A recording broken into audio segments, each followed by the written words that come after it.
Hello, ഇന്നത്തെ കഥയിലേക്ക് എല്ലാവർക്കും സ്വാഗതം. രാധിക ഭദ്രനോട് പറയുന്നുണ്ട്, നിങ്ങളല്ലേ മാധവേട്ടനെ ചതിച്ചിട്ട് ആ സ്വത്തുക്കൾ കൈവശപ്പെടുത്തിയത്? അതെ, ഞാൻ തന്നെയാണ് ചതിച്ചത്. പക്ഷേ ഇത്രയും കാലം എൻ്റെ വിചാരം അനാർക്കലി മാധവ മുതലാളിയെ ചതിച്ച് നേടിയ സ്വത്തുക്കളൊക്കെ ഞാനാണ് അവകാശപ്പെടുത്തിയത് എന്നാണ്. അത് കേട്ടതും രാധികയുടെ മുഖത്തൊരു ടെൻഷൻ നിറയാണ്. അപ്പം ഭദ്രം സാധാരണയുള്ള കൗശലച്ചിരിയോടെ പറയുന്നുണ്ട്, അങ്ങനെയാണെങ്കിൽ രാധിക അമ്മ അനാർക്കലിയെ ഇത്രയേറെ ഭയപ്പെടേണ്ട കാര്യമില്ല. അതിനും രാധികക്ക് മറുപടിയില്ല. ഇങ്ങനെ പേടിക്കുന്നതിൻ്റെ അർത്ഥം എനിക്ക് മനസ്സിലായി. ഭദ്രം പരിഹസിക്കുകയാണ്. രാധിക ശരിക്കും ഞെട്ടുന്നുണ്ടായിരുന്നു. അപ്പം ഭദ്രം പറയുന്നുണ്ട്, 30 വർഷം മുമ്പ് ആ സാമ്പത്തിക ക്രമക്കേട് നടത്തിയത് രാധികാമ്മയും അനാർക്കലിയും ചേർന്നായിരുന്നു അല്ലേ? ആ സത്യം ഭദ്രൻ തിരിച്ചറിഞ്ഞു എന്നുള്ളത് രാധികയ്ക്ക് മനസ്സിലാവുകയാണ്. ഭദ്രനാണെങ്കിൽ കൗശലത്തോടു കൂടി ചിരിക്കുന്നുണ്ട്. കഥ വല്ലാത്തൊരു ട്വിസ്റ്റിലാണല്ലോ രാധികാമ്മേ. ഒട്ടും പ്രതീക്ഷിക്കാത്തൊരു വഴിത്തിരിവായി പോയി ഇത്. രാധിക അപ്പോഴും ഒന്നും മിണ്ടുന്നില്ല, കള്ളിയെപ്പോലെ നിൽക്കുകയാണ്. അപ്പോൾ ഭദ്രൻ പറയുന്നുണ്ട്, ഇത്രയും കാലം ഗോവിന്ദൻ്റെയും അറക്കൽ കുടുംബത്തിൻ്റെയും ശത്രു ഞാനായിരുന്നു. അത് മാറുന്നു. ഗോവിന്ദൻ്റെ ഏറ്റവും വലിയ ശത്രു കുടുംബത്തിൽ തന്നെ. രാധിക ശരിക്കും ഷോക്കാവുകയാണ്. കാരണം ഭദ്രനെ പോലൊരാളുടെ കയ്യിൽ ഈ ഒരു സത്യം അറിഞ്ഞാൽ എന്തൊക്കെ സംഭവിക്കുന്നുള്ളത് ഊഹിക്കാൻ പോലും പറ്റില്ല. അപ്പോൾ ഭദ്രൻ പറയുന്നുണ്ട്, അവൻ്റെ അച്ഛനെ ചതിച്ച് കൊന്ന് ഇല്ലാതാക്കിയത് അവൻ്റെ ഏറെ പ്രിയപ്പെട്ട രണ്ടാനമ്മ രാധികാമ്മ. അയാൾ അതും പറഞ്ഞ് പൊട്ടി പൊട്ടിച്ചിരിക്കുകയാണ്. രാധികയാണെങ്കിൽ ഷോക്കായ പോലെ നിൽക്കുന്നത്. അപ്പം ഭദ്രൻ പറയുന്നുണ്ട്, ഗോവിന്ദ് ഇതറിഞ്ഞാ നിങ്ങളുടെ കാര്യം പോക്കാണ് രാധികാമ്മേ. അതാലോചിക്കും തോറും രാധികയ്ക്ക് ഇങ്ങനെ ടെൻഷൻ കൂടിക്കൂടി വരികയാണ്. അതേസമയം വരുണിൻ്റെ കൂടെയാണ് രാധിക വന്നിട്ടുണ്ടായിരുന്നത്. വരുണിനെ മാറ്റി നിർത്തിയാണ് സംസാരിക്കുന്നത്. അപ്പോൾ വരുൺ ഇങ്ങനെ ചിന്തിക്കുന്നുണ്ട്, ഇയാളോട് എന്താ അമ്മയ്ക്ക് ഇത്രയധികം സംസാരിക്കാൻ? ഒരെത്തും പിടിയും കിട്ടുന്നില്ലല്ലോ. വരുൺ നോക്കുന്ന സമയത്ത് വളരെ സീരിയസ് ആയിട്ടാണ് രാധികാമ്മയും ഭദ്രനും കൂടെ സംസാരിക്കുന്നത്. അപ്പം ഭദ്രൻ ലാസ്റ്റ് രാധികാമ്മയോട് പറയുന്നുണ്ട്, ഈ പറഞ്ഞത് വാക്കാണെങ്കിൽ അനാർക്കലിക്കെതിരെ നമുക്ക് ഒരുമിച്ച് നീങ്ങാം. വാക്ക്. എൻ്റെ കൂടെ നിന്നാ നിങ്ങൾ പ്രതീക്ഷിക്കാത്ത നേട്ടം നിങ്ങൾക്കുണ്ടാവും. ഭദ്രൻ കൗശലത്തോടെ ചിരിക്കുകയാണ്. അപ്പം രാധിക പറയുന്നുണ്ട്, ഗോവിന്ദിനോട് പഴയതൊന്നും പറയാതിരിക്കാൻ 10 കോടിയാണ് തൽക്കാലത്തേക്ക് അവൾ ആവശ്യപ്പെട്ടത്. അത് കേട്ടതും ഭദ്രൻ ശരിക്കും ഷോക്കാവുന്നുണ്ട്. അപ്പം രാധിക പറഞ്ഞു കൊടുക്കുകയാണ്, പക്ഷേ അവൾ പ്രതീക്ഷിക്കുന്നത് അതിലുമൊക്കെ ഒരുപാട് കൂടുതലാണ്. എന്താ സംശയം? ഒരിക്കൽ കൊടുത്തു പോയാൽ പിന്നെ ചോദിക്കുമ്പോഴൊക്കെ വാരിക്കോരി കൊടുക്കേണ്ടി വരും. ഭദ്രൻ പറഞ്ഞു കൊടുക്കുകയാണ്. ഈ പ്രശ്നം പരിഹരിക്കാൻ വേറെ എന്ത് ചെയ്യും? രാധിക ചോദിക്കുകയാണ്. അപ്പം ഭദ്രൻ പറയുന്നുണ്ട്, രാധിക അമ്മ, ഇതിൻ്റെ 10 കോടിയുടെ പകുതി എനിക്ക് തന്നാൽ മതി. അനാർക്കലിയെ ഞാൻ ഒതുക്കിക്കോളാം. അപ്പം രാധിക കളിയാക്കുന്നുണ്ട്, നിങ്ങൾ പറഞ്ഞതൊന്നും ഇതുവരെ നടത്തിയിട്ടില്ല. അതാ എൻ്റെ പേടി. അപ്പം ഭദ്രൻ ദേഷ്യത്തോടെ പറയുന്നുണ്ട്, എന്നാര് പറഞ്ഞു? ഞാൻ വിചാരിച്ചിട്ട് നടക്കാതിരുന്നത് എൻ്റെ മോളുടെ ഡിവോഴ്സ് മാത്രമാണ്. അത് ഞാൻ വലിയ ഫലം കൊടുക്കാത്തതാ രാധികാമ്മേ. എന്തൊക്കെ ആയാലും അവളെൻ്റെ മോളല്ലേ. ഉപദ്രവിക്കുന്നതിനൊക്കെ ഒരു പരിധിയില്ലേ? അപ്പം രാധിക കളിയാക്കുന്നുണ്ട്, ഓ അപ്പോൾ നിങ്ങൾക്കും അത്തരം സെൻറ്റിമെൻറ്റ്സ് ഒക്കെ ഉണ്ടല്ലേ? കാണാതിരിക്കോ? എന്നേക്കാളും വലിയ വില്ലത്തിയായ നിങ്ങൾക്ക് നിങ്ങൾ പെറ്റ മക്കളോട് സ്നേഹമില്ലേ?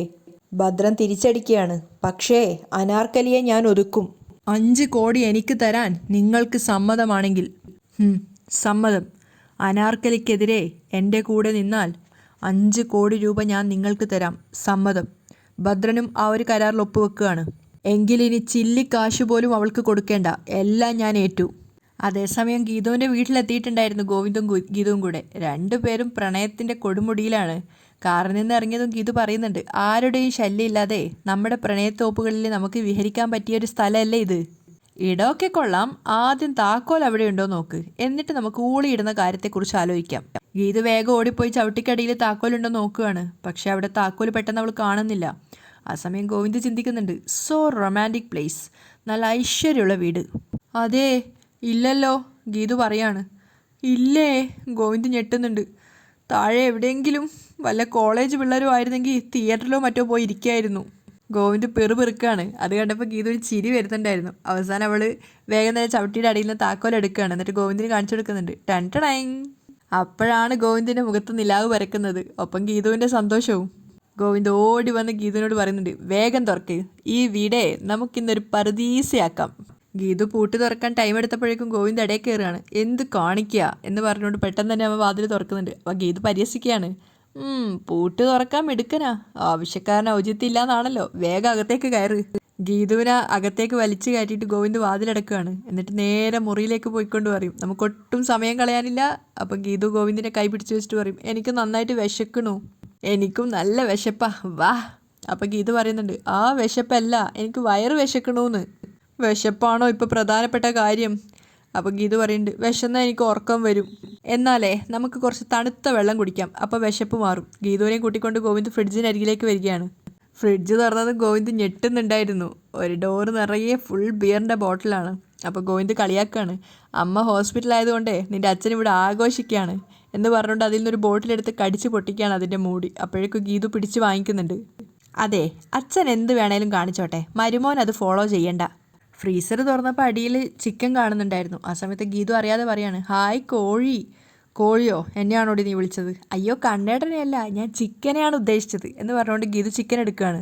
ഞാൻ എന്നാൽ പെട്ടെന്ന് ചിക്കൻ റോസ്റ്റും ചപ്പാത്തി ഉണ്ടാക്കാം, ഗീതു പറയാണ്. ആ കുഴപ്പമില്ല, അത് കൊള്ളാവുന്നൊരു ഐഡിയ ആണ്, പക്ഷെ നീ ഒറ്റയ്ക്ക് ഉണ്ടാക്കണ്ട. ഇന്നിതേ നമ്മുടെ സാമ്രാജ്യ, നമുക്കേ ഒരു റൊമാൻറ്റിക് കുക്കിംഗ് നടത്താം. അങ്ങനെ രണ്ടുപേരും കൂടെ ഒന്നിച്ച് പോയിട്ട് ചിക്കൻ റോസ്റ്റൊക്കെ ഉണ്ടാക്കുന്ന സമയത്ത് ഗീതുവിനെ ചേർന്ന് നിന്നിട്ട് രണ്ടുപേരും കൂടെ ഒന്നിച്ചൊക്കെയാണ് ഇളക്കുന്നത്. ആ സമയത്ത് ഗീതു പറയുന്നുണ്ട്, എന്നിട്ട് മസാലപ്പൊടികളൊക്കെ രണ്ടുപേരും കൂടെ ഒന്നിച്ചാണ് ഇടുന്നത്. ആ സമയത്ത് ഗോവിന്ദ് ഗീതുവിൻ്റെ ചെവിയിലായിട്ട് പറയുന്നുണ്ട്, അതെ, റൊമാൻറ്റിക് കുക്കിംഗ് എന്ന് പറഞ്ഞാൽ ഇതാണ്, രണ്ട് ശരീരവും ഒരു മനസ്സും ഒരുപോലെ ചേർന്ന് കുക്കിംഗ് നടത്തുന്നത്. അതെ, ഇവിടെ വെറുതെ നിന്ന് ഇളക്കാതെ അവിടെ പോയി കുഴക്കാൻ നോക്ക്. കുഴക്കാനോ? ആ, ചപ്പാത്തിക്കുള്ള മാവ് കുഴക്കാൻ. എന്നിട്ട് പരത്തണം. അതൊന്നും എനിക്കറിഞ്ഞൂടാ. ആ, ആവശ്യമില്ലാത്തതൊക്കെ പഠിച്ചു വെച്ചിട്ടുണ്ട്, ആവശ്യമുള്ളതൊന്നും അറിയില്ല, മാറ് കണ്ണേട്ടാ എന്ന് പറഞ്ഞുകൊണ്ട് ഗീതു പോയിട്ട് കബോർഡിൽ നിന്ന് ഒരു പൊടി എടുത്തിട്ട് ഗോവിന്ദിന് കൊടുക്കുകയാണ് മാവ് കുഴക്കാനുള്ളത്. ഇതിൽ നിന്ന് കുറച്ച് പൊടിയെടുത്ത് കുറച്ച് വെള്ളവും ചേർത്തിട്ട് നന്നായിട്ട് കുഴക്കണം. അത്രേ ഉള്ളോ?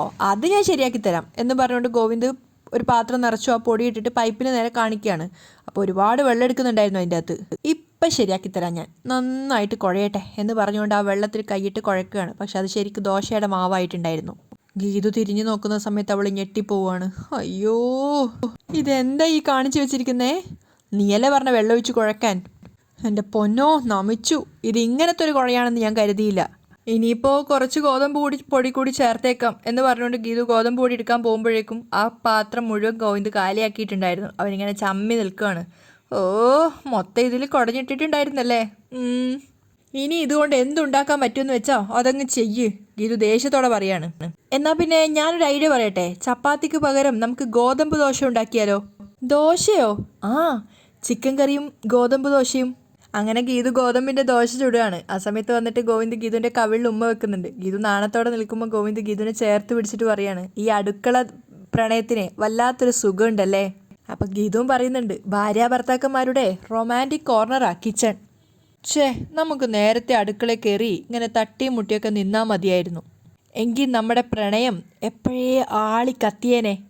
എനിക്കെന്തോ ഈ ബുദ്ധി നേരത്തെ തോന്നാഞ്ഞേ? അപ്പം ഗീതു പറയാണ്, അതെ, തോന്നാഞ്ഞത് നന്നായി, അല്ലെങ്കിലേ എൻ്റെ സ്ഥാനത്ത് വേറെ പെണ്ണ് വന്നേനെ. അപ്പോൾ ഗോവിന്ദ് പറയുന്നുണ്ട്, അത് എത്ര നേരത്തെ ആയാലും എൻ്റെ പ്രണയം അനുഭവിക്കാനുള്ള യോഗം നിനക്കാ.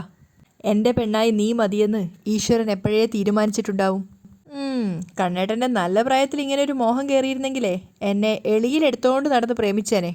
അപ്പോൾ ഗോവിന്ദ് പറയുന്നുണ്ട്, എന്തിനാ എളിയിലാക്കുന്നത്? ഞാൻ നിന്നെ എൻ്റെ കൈകളിൽ കോരി എടുത്തോണ്ട് പ്രണയിക്കും. നടുവിലങ്ങും, എൻ്റെ നടുവിനെ ഒരു കുഴപ്പമില്ല മോളെ എന്ന് പറഞ്ഞുകൊണ്ട് ഗീതുവിനെ ഗോവിന്ദ് എടുത്ത് പൊക്കുകയാണ്.